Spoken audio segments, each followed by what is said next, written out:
Cinema hero Mohan Babu అడ్డంగా book అయిపోయాడు. శ్రీ విద్యా నికేతన్ అనేటువంటి యూనివర్సిటీలు మొత్తం ఇప్పుడు మోహన్ బాబు యూనివర్సిటీగా రూపుదిద్దుకున్నాయి. అయితే ఈ మోహన్ బాబు యూనివర్సిటీలో జరిగే బాగోతాలు చూస్తే మోహన్ బాబు స్టేజీల మీద మాత్రం చాలా గొప్పగా స్పీచ్లు ఇస్తా ఉంటారు. ఎడ్యుకేషన్ రంగాన్నే మార్చేసేలా అతని స్పీచ్లు ఉంటాయి. అయితే ఇక్కడ మోహన్ బాబు యూనివర్సిటీలో ఫీజులు కనుక చూస్తే కళ్ళలో నుంచి రక్తం రావడం ఖాయం. మెయింటెనెన్స్ ఫీజు అంటారు, అడ్మిషన్ ఫీజులు అంటున్నారు, బస్ ఫీజులు అంటున్నారు.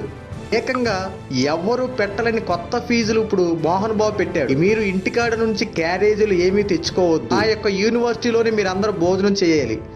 ఆ భోజనం అందరికీ మీరు ఫీజులు కట్టాల్సిందే. తిననో కుదరదు అంటలో ఛాన్స్ లేదు. ఖచ్చితంగా ఇక్కడే తినాలి, ఇక్కడే ఫీజు కట్టాలి. ఫ్యూచర్ లో నీ భవిష్యత్తు ఈ కాలేజే మార్చుతుంది, నీకు ఉద్యోగం వస్తుంది, దానికి ఫ్యూచర్ ఫీజు కూడా కట్టాల్సిందంటూ మోహన్ బాబు కొత్త రూల్స్ పెట్టారు.